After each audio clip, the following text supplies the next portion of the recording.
practice session.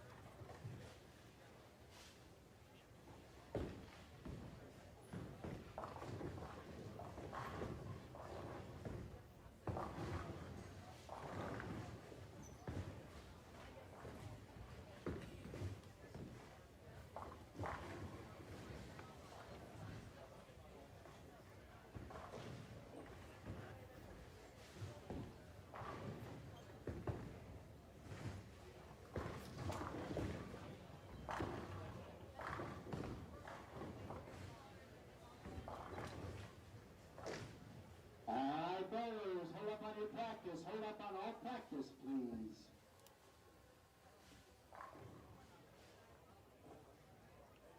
All right, at this time, the following people need to see the people at the check-in table: Elijah Clark family, Corby Smock family, and Zach Newman family. You have not picked up your orders for the shirts. So please see the young lady from Kentucky that's doing all the shirt distribution. I forgot to mention for the singles portion, Bill and I have something new this year. If you look up here on the counter, and I'll raise one of them, but new this year for the champion, you get your first eagle. Or it could be your second eagle, but we have eagles for the boys champ and for the girls champ. All right, bowlers. You're on for competition. Good luck and high scores. Scorekeepers, don't forget, please bring your scores after each game, please.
Okay, we're going to start on each end of the house, and we are doing a bowling ball raffle,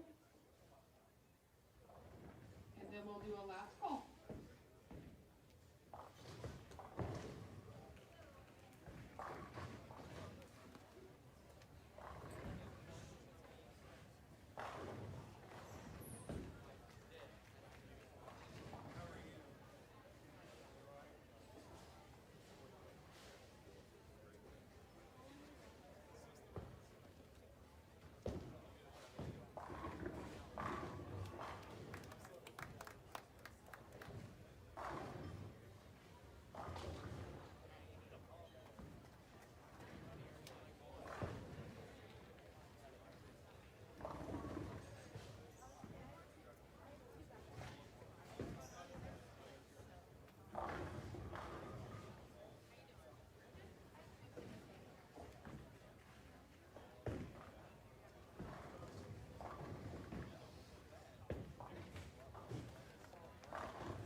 All right, the ball that we're raffling off is the Hammer Tour V1.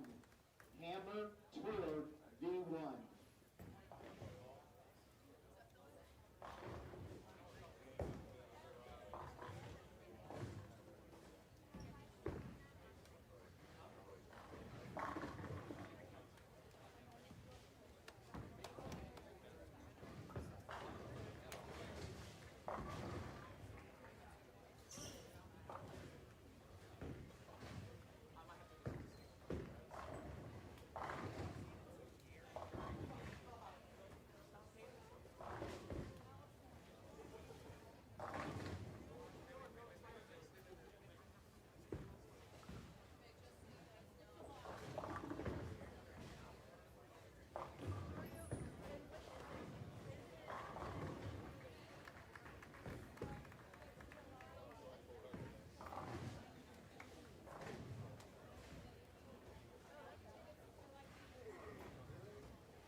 raffle. Right here at the counter, last call for the bowling ball raffle, right here at the counter.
70 high game.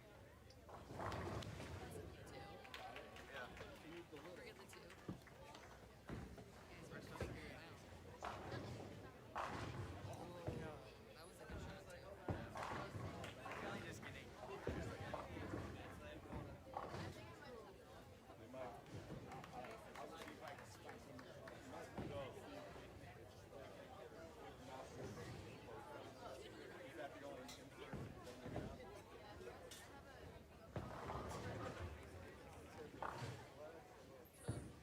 Okay, get out your yellow ticket for the bowling ball. This is for the Tour V1.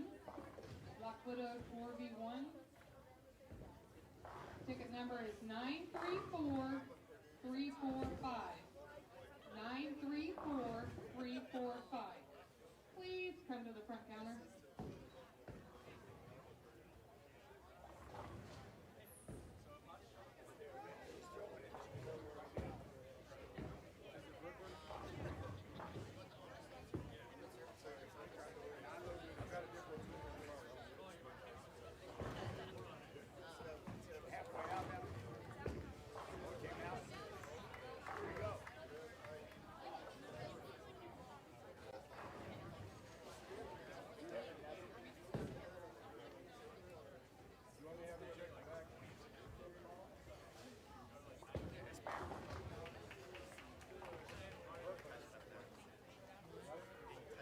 That was bad shot.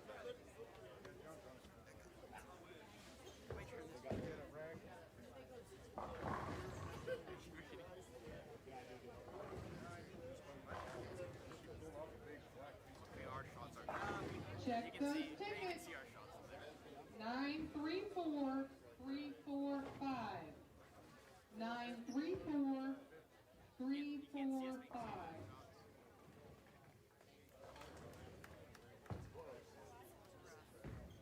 Thank you. I can play second state. Play second state. That's your thought? That's the one you want to use? What? You change your balls? Okay.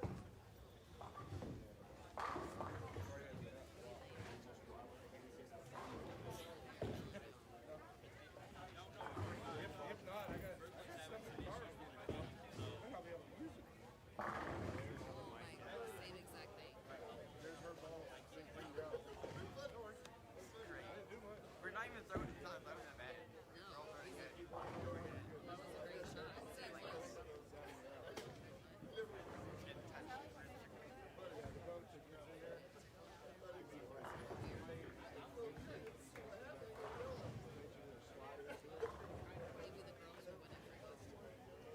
I think they're doing a separate thing from us. Outside in this one, too. Okay, Craig with the K, that's the K, Craig K, is from Fort Wayne, Indiana, just won himself a bowling ball. Thank you.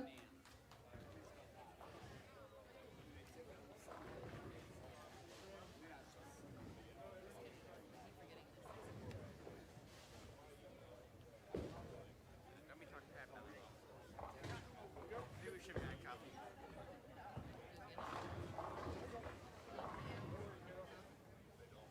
Let me touch it, might as well have them drink.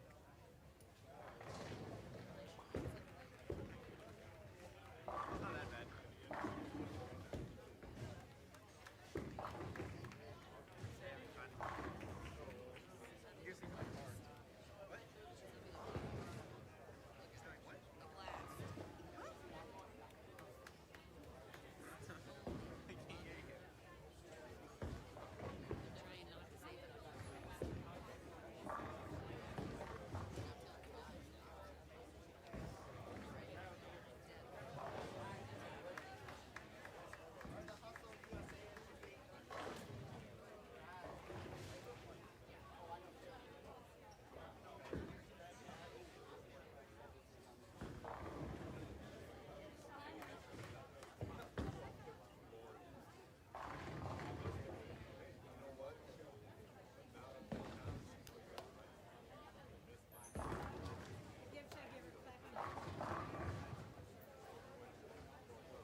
Okay, I got game one scores.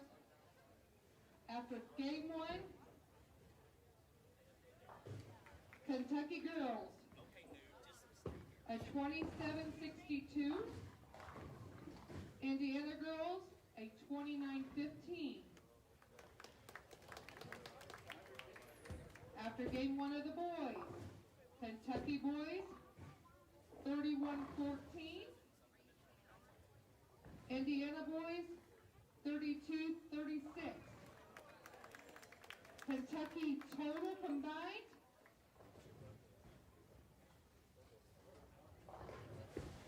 can't be right. I'll be back. Can't be right.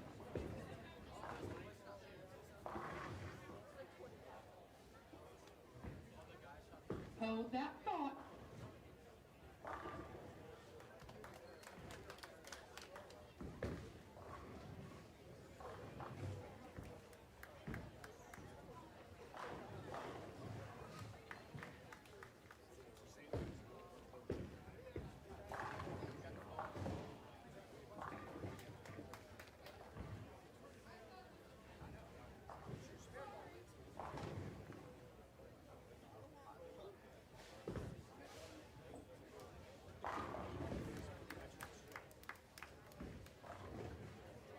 Okay, so I made an error. Okay.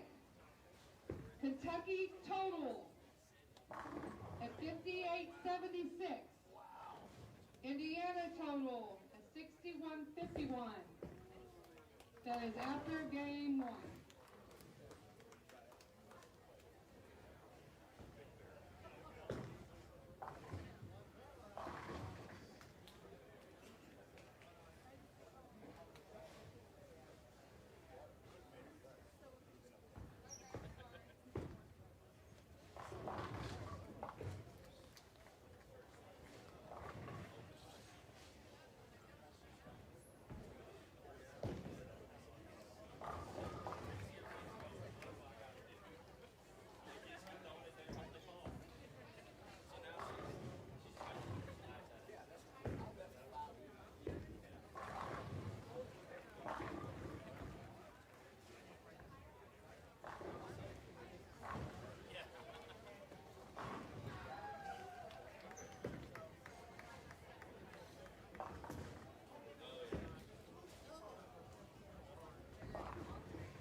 We have posted the totals on the column by where the kids checked in at, on that end of the bowling alley, and it's posted on a column down at this end of the bowling alley. So it's posted on the column by the check-in table, and a column down around lane 71.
All right, welcome here in the broadcast booth. Scott Gilmore, Chad Lester here with Savage Bowling TV's presentation of the 2026 Indiana-Kentucky All-Stars. We're in Expo, Royal Pin Expo here in Indianapolis for the annual event that pits the top high school girls versus the top high school girls in Indiana versus the top high school girls in Kentucky, and the top boys in Kentucky against the top boys in Indiana. And in the past here, it's been tough, Chad, for the Kentucky team. Indiana has had their way here the last few years, and right now, after game one, Indiana once again off to a very strong start. Yeah, Indiana had quite the winning streak there for a while, and I think Kentucky went and won during 1 year, and then now Indiana's back on a winning streak again. This is the 28th event of the Indiana-Kentucky All-Stars, and we'll go through some of the past bowlers who are now pretty famous that have bowled in this tournament. As we go on today, we have a complete history right in front of us of the tournament, and it should be a great day.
We're back. Had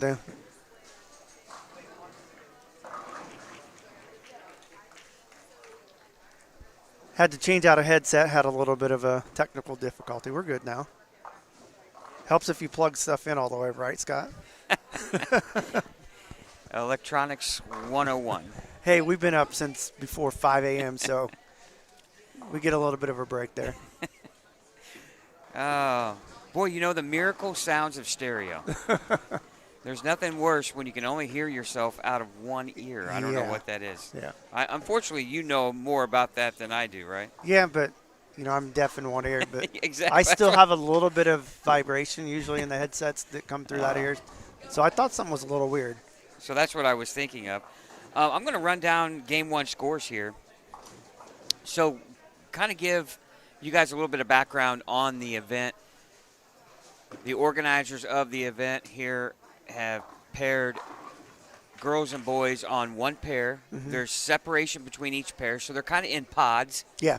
And they'll bowl all three games on the same pair of lanes. And they're kind of bowling against the group that they're on their pair with, too, as well. So there's kind of an inner competition, not only amongst the entire groups, but your pair as well. So I want to run down some of the scoring here. Sophia Hufford, 166. Sophia Monroe, 173. Isabella Jones, 147. Lauren Worthman, 190. Jillian Rosner, 144. Allison Holden, 154. Jamison Warren, 181. Haley Sandiford, 210. Addison Boyles, 206. Danica Sadison, 182. Corinne Oswald, 163. Brooklyn Cutler, 203. Sophia Coker, 195. Taylor Feaster, 213. Corby Smock, 179. And Emma Geralds, 209. So that's the scores on the girls' side for Indiana. On the girls' side for Kentucky. And a couple of interesting things before I get into their scores, Chad, that you and I talked about, because I saw the girls check in and I saw all the Indiana girls have red jerseys on All the Kentucky girls have blue. That's kind of how you can differentiate the two teams. Same with the boys and the boys as well on both sides. But we noticed a couple girls came in with what I thought was their Indiana bowlers, but they came in with Kentucky jerseys. Yeah, and it even said where they're from in Indiana on the back of the jersey. And I asked Corky, who is one of the tournament directors of this tournament, and both of those bowlers bowled in Indiana and Kentucky. And in fact, Tori Beeman finished, I think, 5th or 6th, somewhere around there in the Indiana Queens. But she also finished in the Kentucky. And if they do that, they have it in their rules where the bowlers can decide which state they want to bowl for. So that's how that works. Yeah, they can pick. So it's the first time we've seen that. I guess it's happened in the past, and maybe we didn't notice it, but yeah. Yeah, kind of interesting. When I saw Morgan Morales, a name very familiar to the high school girls ranks here in the state of Indiana, came in with a blue jersey on, and I was like, wait a minute. And, of course, then you found out the ruling on that. So very interesting. But Tori Beeman, 161. Mallory Luna, 149. Lila Martin, 159. Peyton Ramey, 191. Bailey Woosley, 158. Brooklyn Jones, 146. Delaney Hennon, 211. Jordan Hunting, 214. Jadelyn Poland, 157. Taylor Ashcraft, 172. Jaya Patel, 194. Addison Stoynak, 170. Morgan Morales, 192. Samantha Pierce, 143. Caitlin Nelson, 167. And Danica Lyons, 178. Your girls total after game one, 27-62. They're down about 300, Chad, 300 or 150 pins to the girls. Their total 29-15. So. Yeah, and if you're wondering why these individual scores make a difference, this is actually going to determine their seeding for the singles portion, which is later on this afternoon. Yeah, quickly we'll get to scores for Kentucky boys. Rocco Gillette, 258. Ryan Childers, 184. Micah Jones, 256. Dylan Davis, 214. Kaysen Smith, 172. Maddox Kurla, 152. Ethan Miller, 160. Ashton Evans, 155. Nathan Woods, 179. Joshua Rice, 207. Damon Bands, 235. Jackson Kuiper, 208. Cyrus Uchwal, 200. Tristan Miller, 204. Blake Ackerman, 182. And Kaysen Bishop, 148. Boys total 31-14. A couple of names here. Cyrus Uchwal. Well, his father, Jason, runs the big tournament here in Kentucky every year. So nice to see bowling staying in the family there. And I can't, all of a sudden, it was like, I'm trying to think of the name. It shifted from, it was in Lexington, Kentucky, then went to Louisville. And I believe the Derby? No, not the Derby. The Jason's tournament. Yeah. Yeah, the Bradley. Yeah, the Bradley Open. Yeah. I think it's now. In Ohio, in Cincinnati, maybe? Cincinnati, Ohio, I believe now. Yep. Well, and they still had a really good turnout this year. Yeah. I think this year was the first year for that. Yeah, a lot of transition in bowling in the state of Kentucky with a couple of big centers. Unfortunate. One going out of business because it's now a parking lot. Jeez. Hard to think, but anyway. Yeah. Now the Indiana boys: Todd Dick, 194; Elijah Clark, 187; William Winninger, 185; Reed Wenholt, 216; Tyler Tomlinson, 167; Gary Ebersole, 175; Drake King, 231; Hayden Schmierkar, 234; Braden McPherson, 181; Anthony Wally, 222; Madden Alley, 165; Ryan Carmichael, 215; Timothy Zorger, 209; Trey Brown, 164; Brock Percy, 238; and Maiken Habegger, 253. Boys total 32-36. 222 pin lead. The total are the Indiana team leading 61-51 to Kentucky 58-76. So Kentucky has its work cut out here the back two games here of this event. We've seen it, though, after 2 games. That gap closed, I think, last year. It got really close after 2 games, and then Indiana, if I'm not mistaken, ended up winning the tournament, which we probably have it here in our nice binder that the state gave us. Yes. Complete the history. A lot of notable players that have bowled in this tournament who are now PBA champions. Yeah, tons of information here. We have bios on everybody. Yeah. So that'll be nice once we get down to the final step ladder later this afternoon.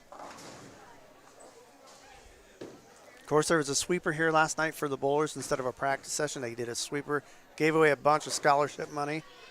So that's pretty awesome to do instead of just coming in here and practicing.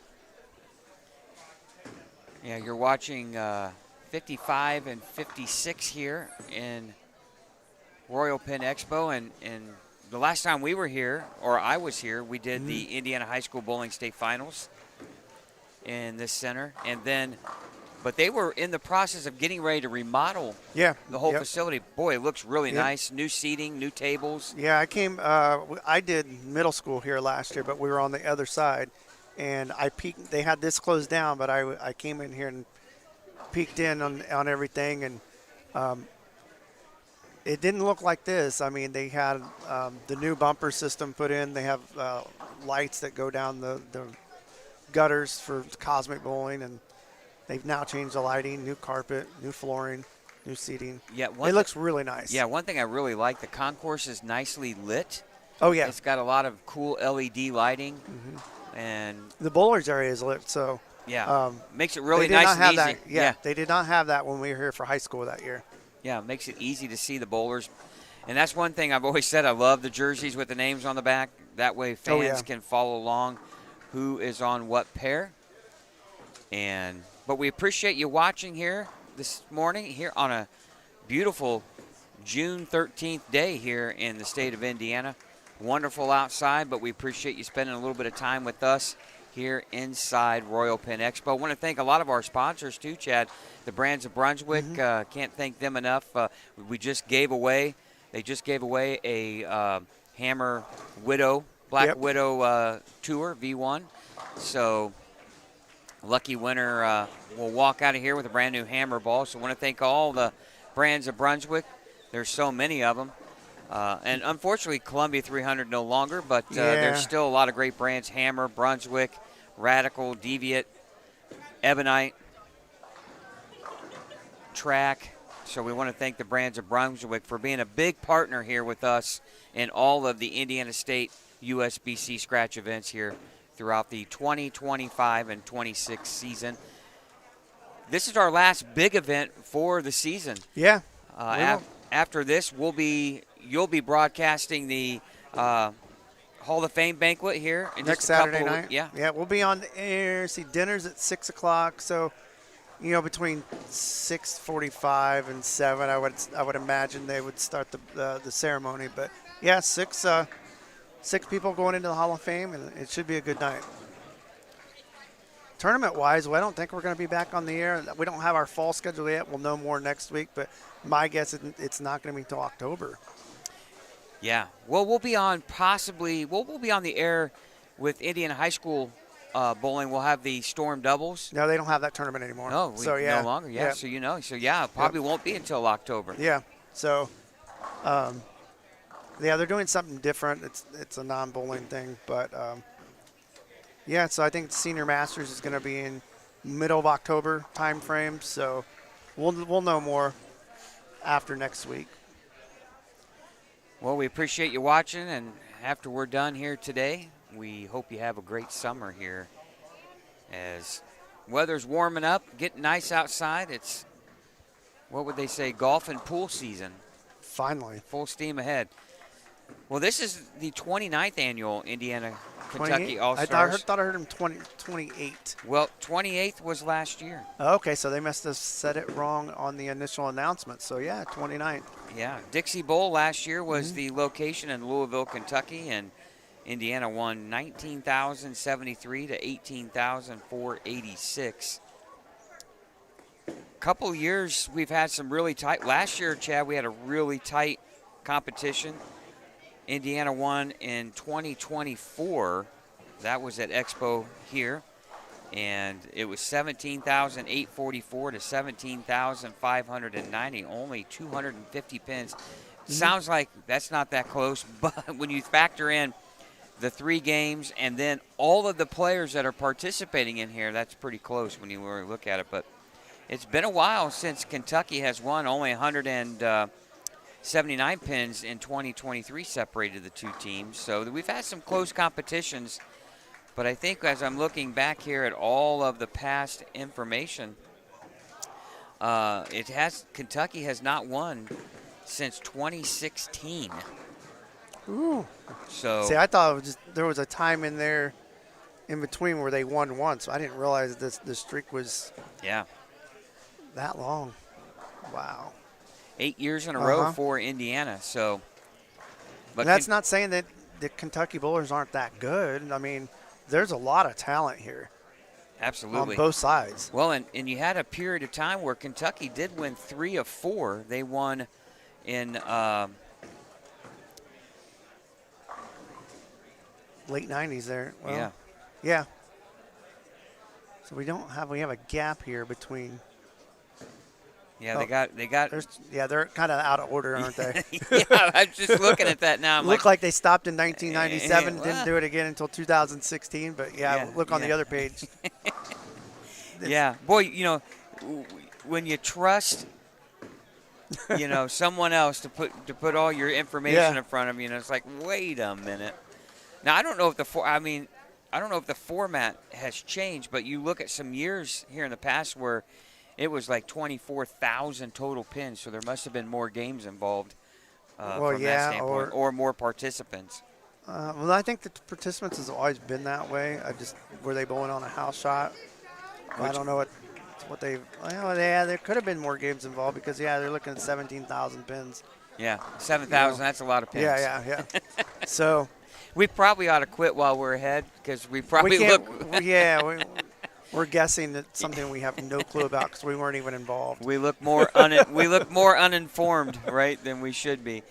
But all right, that's the way it goes. Yeah, game number 2 about to wrap up here.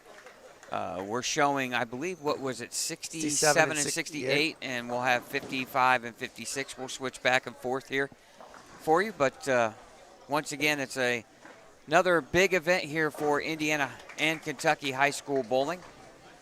And we're proud to be a part of that as we bring you the 29th annual Indiana-Kentucky All-Stars. You're watching all of this right here on Savage Bowling TV. Become a subscriber.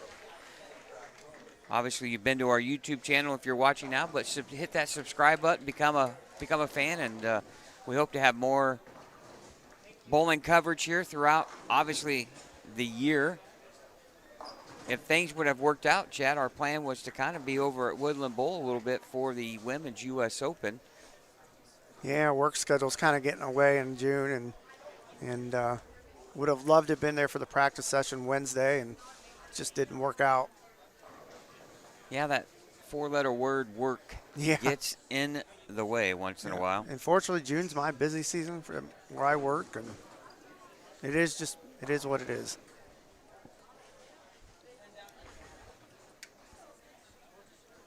Should be back on the air, 1:30? It's showing is when singles competition starts. Everybody will get to go to lunch. And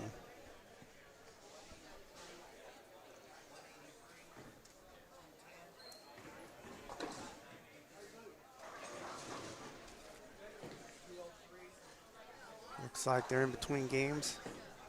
Nobody's bowling on either pair right now. Not sure what the holdup is. They're not switching pairs. They bowl all 3 games on the same pair. So they should be able just to go on to the next game.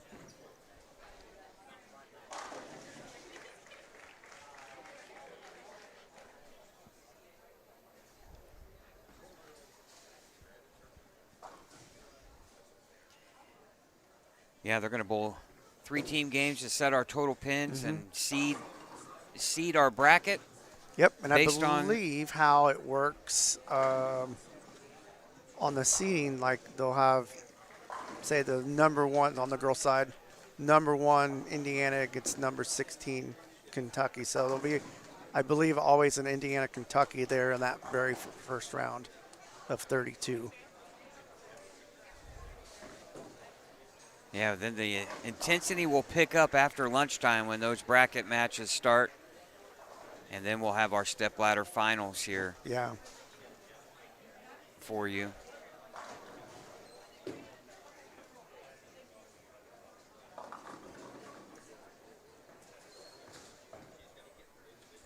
We've had some pretty exciting matches back in the day. And you'll find a lot of those on our YouTube channel and our video feed. Just click on the videos and scroll down towards the bottom. You'll see a lot of the older Kentucky, Indiana All-Star matches. Some pretty talented kids have come through Indiana and Kentucky. Obviously, a couple of those, when you think about Indiana kids being talented, the first one that comes to mind is E.J. Tackett, and then you have Matt Sanders and Zach Weidman. You have Jalen Mosley. Yep. Bailey Maverick. Zach Tackett. Right now, too, one of the better players calling Indiana home as of right now is Alex Horton, who has won 2 PBA events and went to Indiana Tech, and he kind of still hangs out in the Fort Wayne area. Question here, is he Rookie of the Year? I don't think because so. Because of the major win. Yeah, Well, I don't think so because of the number of events that he's bowled compared to the others. I think right now, the odd goes, the favorite right now, unless E.J. Tackett wins this weekend, today actually, I think the Player of the Year will be Brandon Bonta and Rookie of the Year. And Rookie of the Year.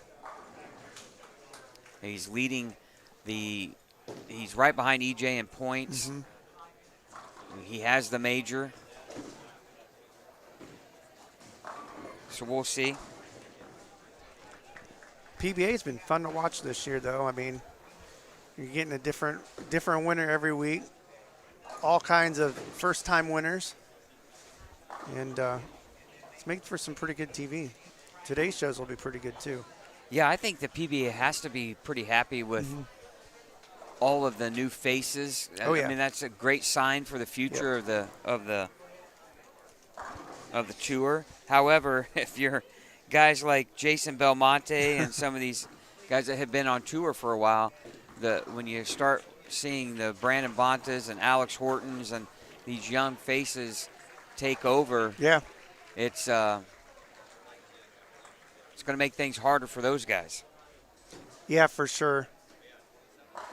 I do believe the PBA had posted that the CW was very happy with their first season with the PBA. Yeah, and they're looking at expanding. I hope that means more tournaments. Okay, we're going to come but through we'll and see. do a share the pot. But the share the pot will not be announced until this afternoon. So keep your tickets. We'll come back through when we come back from break or lunch or whatever to start this single squad. We will come back through and do another round, and then we'll announce it this afternoon. So please keep a hold of your tickets. Always good when the speakers are right over us, pretty much.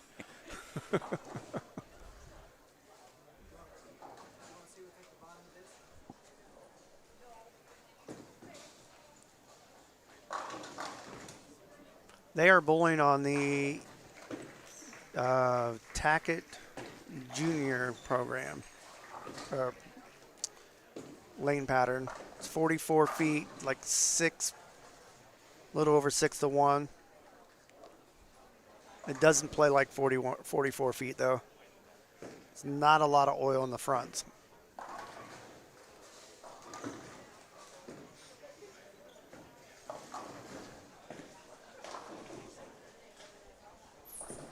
Yeah, there's some big scoring, and then there's also some that are struggling. See Doug Cutler, coach of one of the coaches for Indiana Tech down here. I'm sure there's still some recruiting kind of going on, but he's also watching probably players that are committed that will be making their debut next year. nice to see college coaches out at events like this and doing some recruiting. There's a lot of talent in this state. Well, both states, really. Well, and we were at the middle school state Oh. finals just about a month ago, and there's some really talented players that are about Yeah. to become freshmen in high school. Yeah, there's a couple players that are going to be, we're going to hopefully get to watch them for the next 4 years. Bowling in the Indiana high school state finals.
All right, game 3 here underway. You're watching the 2026 Indiana-Kentucky All-Stars here from Royal Pen Expo in Indianapolis. Scott Gilmore, Chad Lester here in the broadcast booth. The official voice of all the premier scratch events here in the state of Indiana. Brought to you by Savage Bowling TV. I want to thank the Brands of Brunswick for being involved as a sponsor. Also want to thank Mike Albee's Arrowhead Bowl, Championship Lanes, A1 Automotive. Hey, there you go, Chad. Chad plugging away here. Tim Mack's Victory Lane Pro Shop. All right, you got to be cheating somewhere. Yeah, I'm getting ready to cheat. Always want to thank our sponsors for all of their contributions to. You say Pinheads? Not yet. Yeah, I Pinheads. was getting ready to get to it. I bet you were. Yeah. I was getting ready to get to that as I was thanking all of our sponsors for making these broadcasts possible here, and we hope you enjoy all of the live action here in the state of Indiana.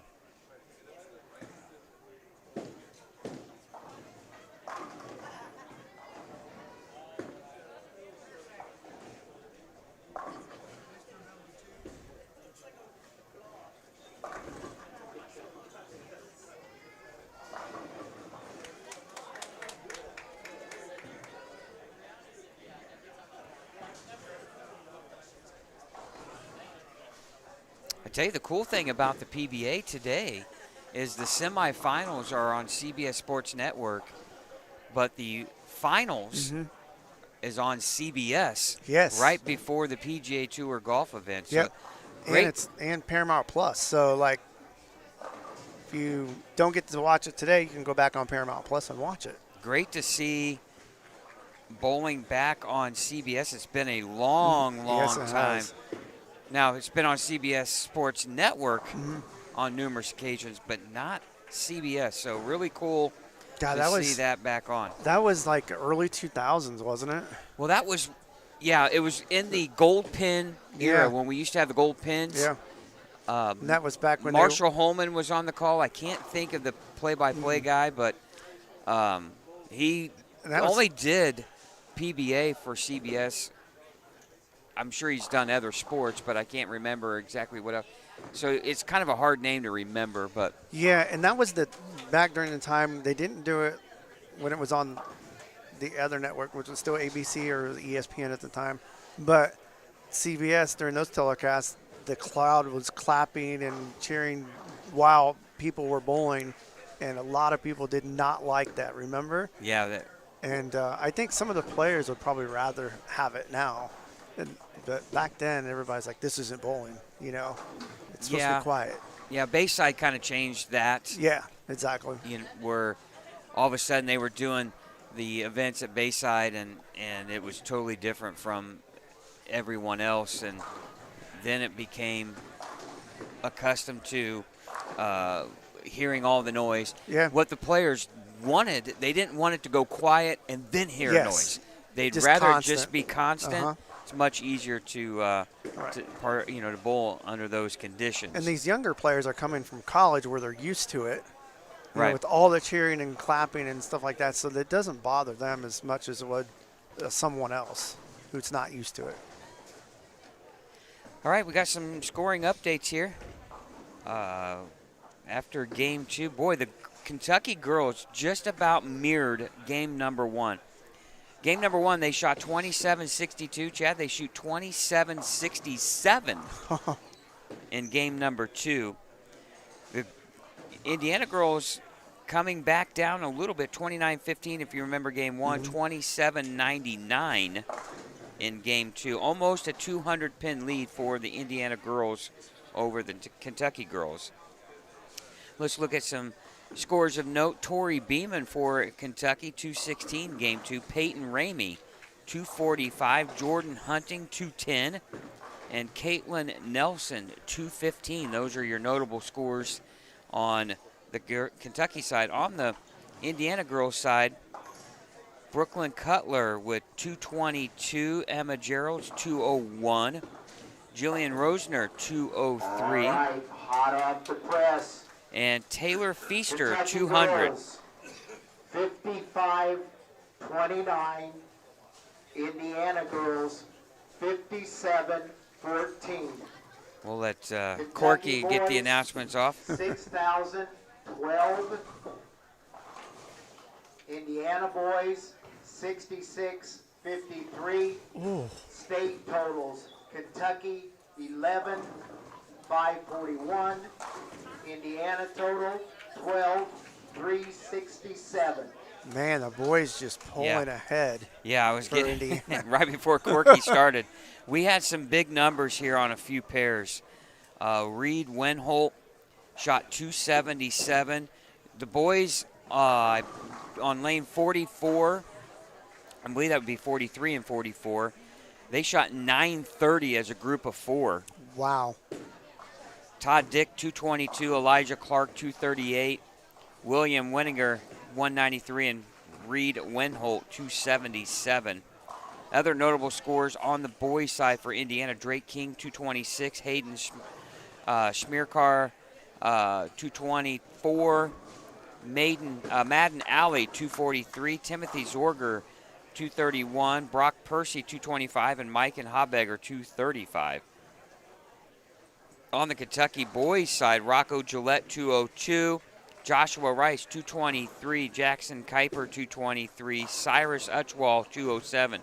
So you really look at it, Chad, 43 and 44. The Indiana boys just on that pair beat Kentucky by 206 pins. That's crazy. Matter of fact, the Indiana boys that game had three sets over 800, 811, 877, and then the boys on 59 and 60 shot 799. So, and the highest series for the Kentucky boys that round was on 58 and 59 and 60, and that was 781. So, big domination there, Chad, in that 34-17 game 2 for Indiana, 28-98 for the Kentucky boys. So 600 and almost 620 pins they won that round by. Yeah, that's some unbelievable bowling. One thing I did think about is how these teams were formed. And I'm sure Kentucky does this too. But for Indiana, the the top 8. Was it the top 8? The top. They would have they have 8 teams. So those bowlers who finished in the top part of the Masters got to be captains, and then they got to have a draft. So they did it by a draft. That's always cool. You kind of pick Yeah. your guys, right? Yeah, pick your guys, girls. or hey, I want to bowl with these 3 other players because they're my friends, or whatever. So. Yeah, we're just about halfway done with game number 1. We'll swap over here to 67 and 68. Perfect timing. Mike and Habegger here for the Indiana boys. Looks like he's got a double to start. A lot of strikes there for Indiana. Of course, Mike and from that Bluffton, Huntington area where E.J. Tackett is from, and I believe E.J.'s father has been a coach for Mike and as well. So it'll be interesting to see where some of these kids go after their senior years, where they decide. Some go to college and bowl. Some college isn't for everyone, and really sometimes college bowling isn't for everyone. Oh, no, for sure. We've seen a lot of players who are really good at bowling who bowl 1 year and they're just like, it's not for me, and they don't bowl. They stay bowling, but they don't bowl in college. Yeah, I've always loved the team atmosphere of bowling, and so college, it's all team. Yeah, There's it's really an adjustment. no. It's a huge adjustment if you're not used to that sort of format and it being a true team format. This pair here, game number 2, shot 877 as a pair.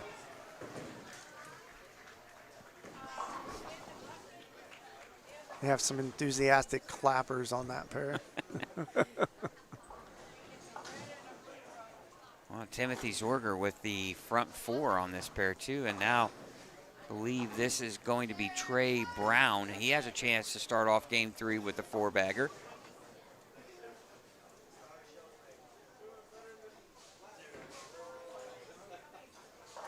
Well, and he gets a Brooklyn strike, and Chad, as you see now, even in the middle school ranks, the game is becoming dominated by the two-hander on the boys' side. Yes.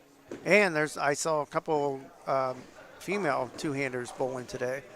So you're starting to see more of the female bowlers learn two-handed and become pretty good.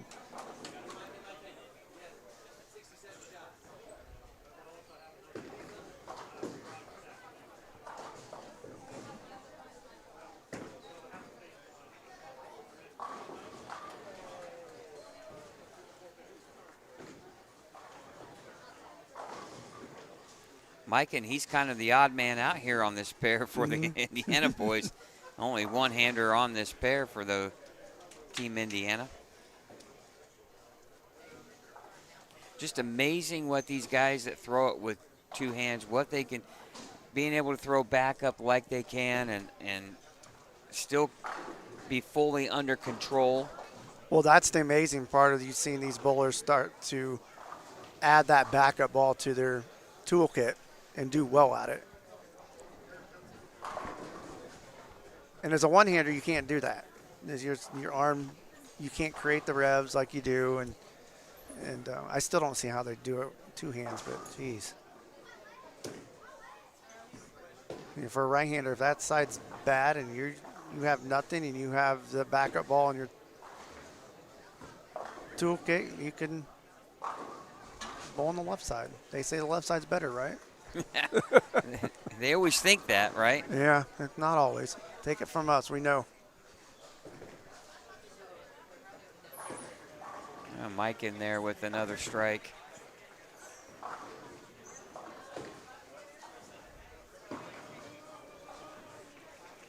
I will say this, when you get into some of these harder patterns, especially when you get into patterns with a little more length, it is left side doesn't see any change. No. Nope. And that could be good or bad. More often than not, it's bad. That's why you always see the lefties on a lot of pairs, especially on the tour. They're only winning with urethane. Urethane. They have to stay in one spot. They cannot migrate right because the left-handers or the right-handers are already over there destroying that side. Nothing ever opens up for them to where they have shim or anything. But, yeah, you're right. People who are winning left-handed are bowling with urethane balls. It's not very often a left-hander wins with something other than urethane or what they say new. Yeah.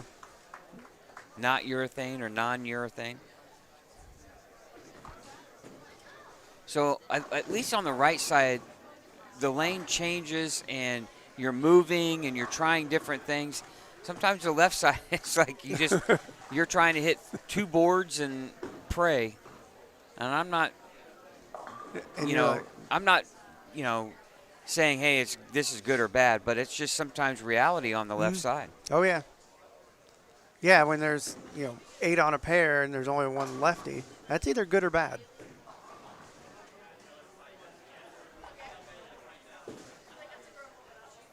Well, Timothy's run ends with the front 4. Chops the spare there. The 3 off the 6. It's like team motive here on 67 and 68.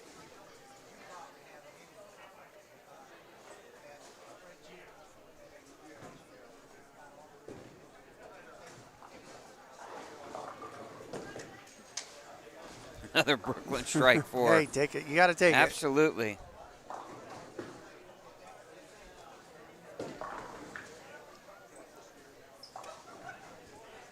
Especially when you get into these single game matches, right? Oh, you take everything you can get there just to win and survive. Absolutely. Yeah, because this afternoon it's not double elimination. It's like win or go home every match.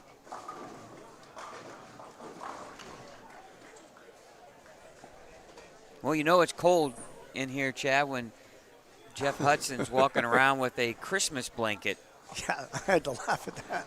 wrapped around him. But, when it's warm outside, you got to keep the bowling center cold. Well, I guarantee you the bowlers are comfortable. Yeah, they're probably. That's how it should be. Yeah, they're probably even a little on the warm side. They might be, yes. And that, as a bowler, you want to bowl in the summer at a center that's cool because it's very uncomfortable when it's hot. Looks like, is that Ryan? Yeah, Ryan Carmichael here on 59 and 60 has the front 6 for Team Indiana. He gets down to the 10th frame. We'll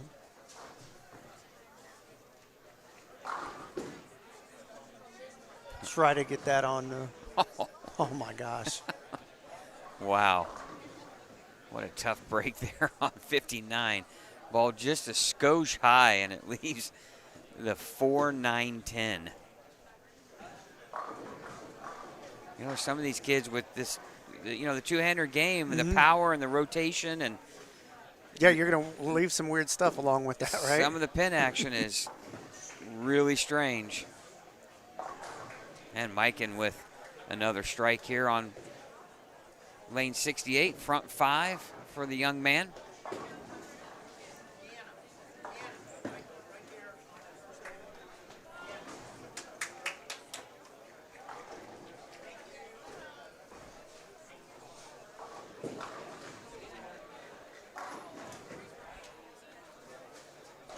Just the miss room that these guys can make with two hands. Just, used to be really wanted to hit, back in the day, in our youth days, we were trying to hit a board or two, and we always marveled at Parker Bones' ability to hit one board all the time or get within a quarter of an inch of his, the board's only an inch wide anyway, so. Walter Ray was another one that was like that. But the room they have down lane is unbelievable sometimes. Now you're trying to now you have 6, 7, 8 boards Yeah. you can hit. Just where the ball comes back from anymore is just unbelievable. Mhm. The power is amazing from these young players.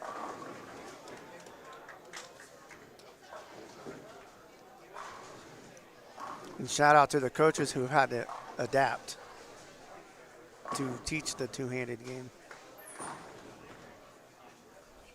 Yeah, it's not an easy game to coach. Adjustments and moves from a two-hander are totally different than a one-hander. You're making 5, 6, 7 board Bigger jumps moves, yeah. with a two-hander's game. Obviously we want to give a big shout out to Casey and Corky and everyone involved. All the jerseys the players wear. It's kind of nice to see our logo on the right Yeah. sleeves from all these players. Yeah, the staff has the logo and the players have the logo. Good addition. Yeah, I like it.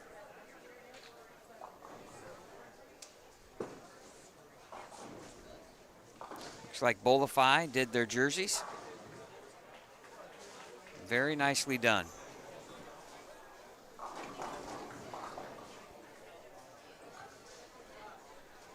All right, Ryan Carmichael gets the one in the 7th frame. And he's got the front 7. Trying not to do the announcer's jinx that's so prevalent.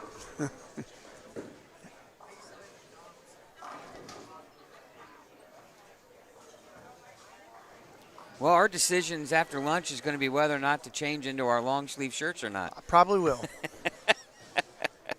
It's cold. Oh, Mikan with a solid 10 in the 6th.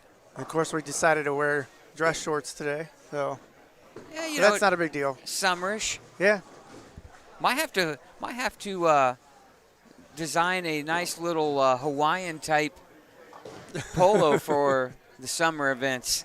yeah, that'd be fun. A little more festive. Well, I mean, with today's ability to design shirts, you could pretty much create whatever you Whatever want. you want. Yeah. Heck, you could even match the pants to it nowadays. Ooh, Mikan misses the 10. Yeah, I'm not going to go that far. No, I wouldn't. I wouldn't do it. Our teammate does enough of that on Yes, he does. league night, right? His costumes, as I call it. Yeah. Woody from Toy Story. I don't know what else he's got. He's got. They did a SpongeBob one. Him and his doubles partner for nationals always comes up with something. Yeah, that's a little much for me. Me too. It looks fine on them. Yeah. I'm not going to say anything bad about it. I don't think it looks bad. Oh, Carmichael comes in high, right through the face. 4, 6, 7. The streak will end at 7.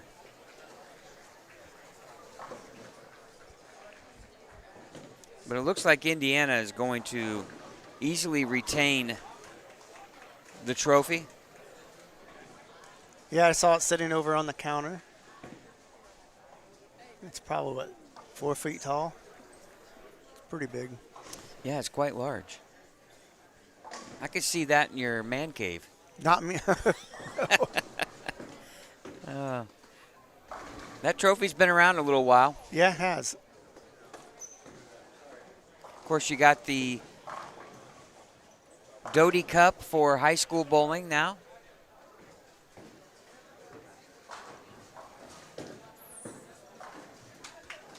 And if you want to go see some exciting matches on television, go to our archive videos and watch this year's high school bowling state finals. Yeah, both on singles and team. They were great matches. All of them coming down Yeah. to the 10th frame. And some to the fill ball. Mm-hmm. Incredible. That's all we'll say. Go to our videos. If you like watching high school bowling, you got to watch the singles and team from the state finals from this year. Yeah, we'll be back in Anderson for that. We'll be in Anderson quite a bit in Yeah. 2027. Yeah, so I think we'll basically be there 3 weekends in a row, 3 tournaments in a row, unless there's something in the middle of that. state masters, then high school a couple weeks later, and then Queens. Angie Collop's going to start charging us storage fees. Yeah, well, When it'll we be start nice. leaving be all of able- our Yeah, stuff we'll be able to leave it there. Yeah, I mean.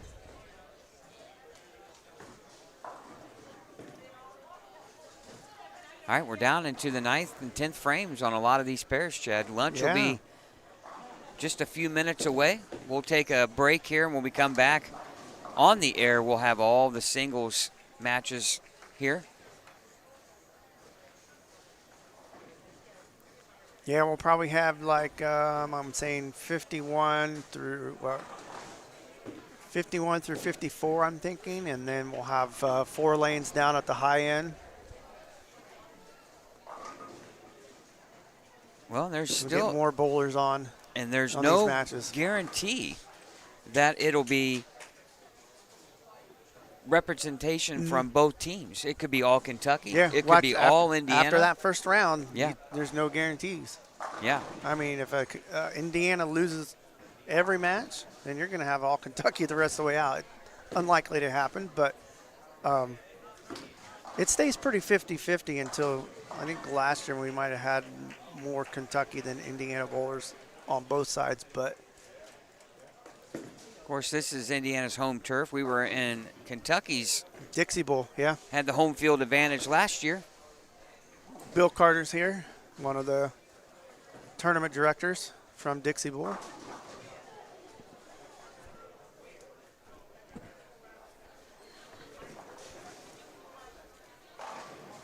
Yeah, it's nice to see him keep this tradition alive.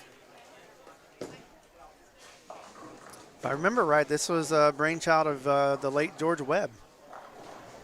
I think he kind of wanted to mirror what Indiana and Kentucky does on the basketball side, and they started it all up, and we're still here today. Yeah. And it's about the same time frame, like what Indiana Kentucky basketball was like last week or the week before. Those games were. Yeah, Cyrus Uchwal here right in front of us on your screen, and 68 with the 2-4-7 spare conversion as Team Indiana throws a strike there in the third frame. That's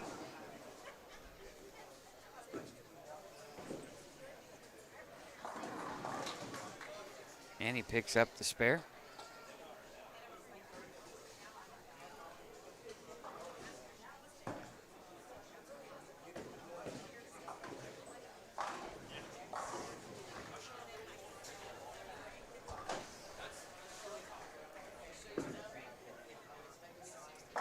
All right, 9th frame here already for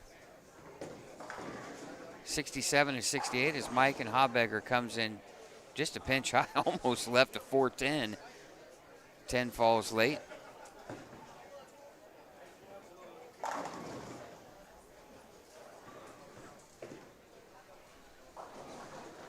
Boy, when you bowl all 3 games on the same pair, as a bowler, you're praying that the pair is good, right? Yeah, that's where this format can either be good or bad for you. You can either get locked in or be totally lost.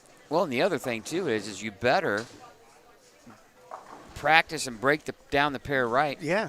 And that's the important thing, too, is, I always laugh when Mike Albee, when he joins us, in his entire career, he might have looked at the lane pattern or graph for a couple of seconds. Yeah. And then that doesn't mean he's retained all that information. It wasn't really that important to him. He let his ball do all the talking and tell the story. However, in some of these, in today's game, when you have all the two-handers, you're trying to figure out where you think you need to play or what you need to break down. Yeah. Especially if you're bowling all 3 games on the same pair. At that point, if you're moving to another pair, you really didn't care. You're going to set it up for yourself and then move on to the next. These graphs can fool you because you can look at it and be like, oh, that's a lot of volume and in length. But it's where that volume's at and how much buff there is. Like, this is 44 foot. It doesn't play like 44 foot. It hooks a lot more. Just like you see the third pattern they're bowling on today for the Women's U.S. Open, 58 foot. but it's a really, really, really long buff, so it's not going to play like 58 foot. And the lane surface makes a tremendous Oh yeah, difference. you got that too. I mean, woodland, it hooks quite a bit. Since a lot of you guys are rounding up on your game 3, you will have a break after this. Be back here around 12:30. We want to start promptly at 1 o'clock. That way you get your lane assignments and everything else, so we can start at 1. So be back here at 12:30. And we'll confirm Thank you. with the tournament staff before we leave, because it says here they're going to do awards at 1 o'clock. So if they do awards from 12:30 to 1, then they start bowling at 1, we want to make sure we're ready to go. We're all about starting early. Yeah, for sure. We get home early and If still everyone's daylight. here, if everyone's here, we're all about starting yes, early. Yes. Still enjoy the day a little bit. You know, I know, obviously, I'm sure they watch some of our stuff, but not all of it. But I do want to give a shout out to Bowl TV. Really enjoy listening to Jim Callahan. He's been a great addition. Yeah, Jim has been a great addition to the Bowl TV staff. I enjoy listening to Bill, and they have Dave Lamont on there quite a bit. Will you please add the totals up on the end of the column, please, before you turn it in? And don't forget to turn in the other paper that I talked to you about. Thank you. Yeah, I enjoy listening to some of the commentary on Bowl TV, so I want to give a shout out to those guys. And yeah, our friend Craig Elliott has done a great job with them. But yeah, having Bill in the booth, giving that side of the, he's been in the trenches with these bowlers, and I'm sure that's some really good insight that he gives the viewer. Yeah, and well, he's laid out balls Yeah. and has assessed and studied patterns Yep. and lane play for the top guys Yep. on tour. Been a ball rip forever, And he's done a phenomenal job transitioning into the Bowl TV program. Now our friend Joey Criswonos is now the kind of the rep for Storm. So a lot of these guys, they talk about how important the ball reps are. Tim Mack, who has been on the shelf a little bit, battling some injury and some surgeries. Want to wish Tim all the best. One of our sponsors here for the Indiana Kentucky All-Stars, Tim Mack's Victory Lane Pro Shops. I believe you can find them in Woodland for definite, right? Here and Western. Yep. Right? But when you hear a new voice, they see things maybe a little bit differently than some of the other guys do, right? Yeah. So these guys, and I say these guys, the guys that are bowling, the tour guys, they're trusting a new name, a new face, a new voice, and new eyes. Yeah, for sure. So you learn a lot when you go to an event. If you're a casual fan, you want to watch guys bowling, great. If you're really into the technical side and how these guys migrate from pair to pair and how they figure things out right away. I watched in the U.S. Open, I went to the first round of match play, and I was watching E.J. Tackett and Brett Spangler, and Brett had a notebook, and Brett had every pair, where guys were playing, where they started, where they finished, and he could give EJ a few bits of information on, hey, this is where you need to start on this pair. Yeah.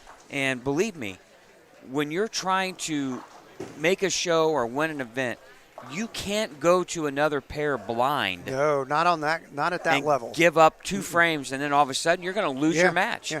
And what's even remarkable about these bowlers, with whatever company that you're with, whether it's Storm or Brunswick or whatever, these ball reps, if you're struggling, they're just going to come up to you and say, here, try this ball, stand here, and you got to trust what they're giving you. And right. So, man, to have that where you don't have to think about that part, well, man, what ball should I switch to? That's really beneficial. It's just one thing that you don't have to think about. Yeah. Real quick bit of information here. Ryan Carmichael finishes with 264. Wow. That game. He had the front 7 but then strikes in the 9th, 10th, and 11th. So Nice shot. 264 for Ryan Carmichael. And They shot 830 as a team. one of the guys here on Indiana on 67 and 68 look like they're putting together a solid 4-game set.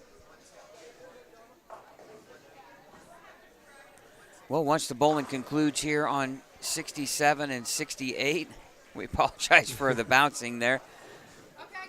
But we will wrap things up here and take a break for lunch. And then we'll be back here for a 1 o'clock start with all of the single matches here until we get to our stepladder final. You're watching the Indiana-Kentucky All-Star Tournament here on Savage Bowling TV. Royal Pin Expo in Indianapolis, the location here. Beautifully remodeled here on the B side. There's an A side and a B side. We're on the B, and the B is really nicely done. I will have to say, Royal Pin has done a phenomenal job because Woodland has always looked so cool for a bowling center. Very modern, up to date. This is up there with that. I mean, it's approaching that level. They've done a really job keeping everything look modern and fresh and nice and clean. It's great. Yeah, just a couple of frames left here for Indiana and Kentucky on 67 and 8. We thank you for watching here. Again, we encourage you to subscribe to our YouTube channel. More content. You know, I've been bugged about, again, some more about apparel. You know, I'm thinking about maybe launching some apparel for our channel start of next season. Obviously, Sam Villarreal creating our caricature for our YouTube channel, so we might do some things with that.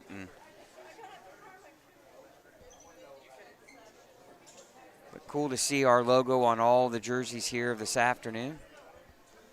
Yeah, definitely something that we didn't know about until we got here. So it's definitely a good surprise. Yeah, here it is about 10, almost 10 after 11. Look at my watch, and I'm a half an hour away from being up 7 hours already.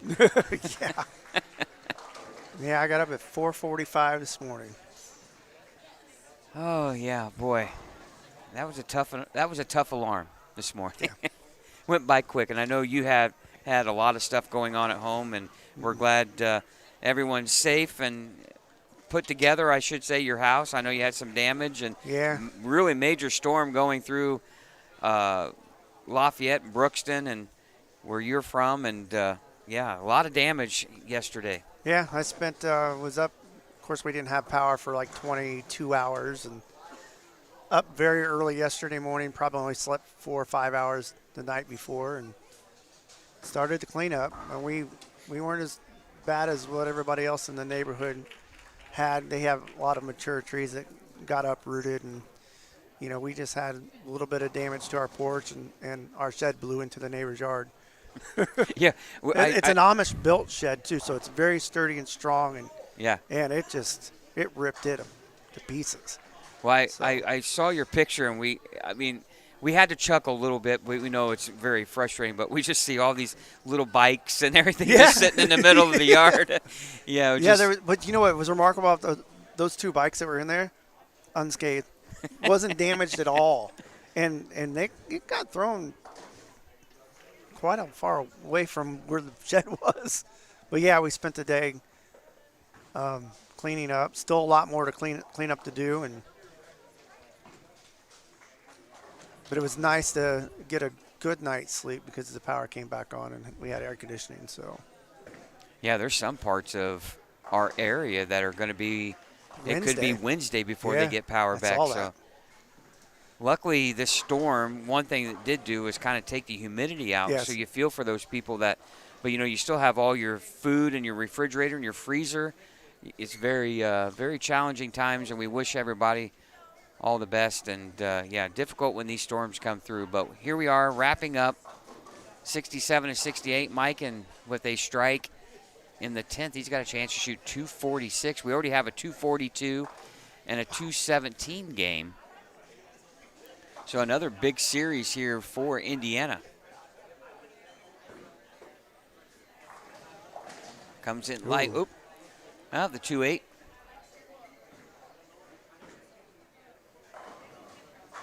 A nice shot there for Team Kentucky.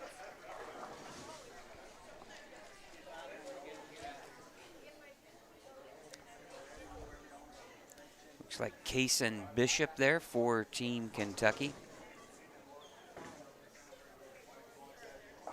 Oh,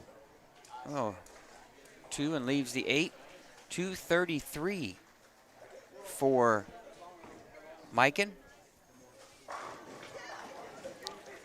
I'm guessing that that's going to be somewhere around a 680 series or 880 series for Team Indiana. So, all right, all the action is done here on our live stream pairs.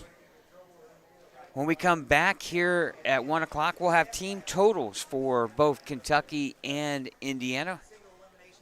We thank you for watching. We'll have single matches, results from the team totals, and our stepladder finals here from Expo Bowl. You're watching the 2026 Indiana-Kentucky All-Stars. We'll be back for the afternoon portion of this event. You're watching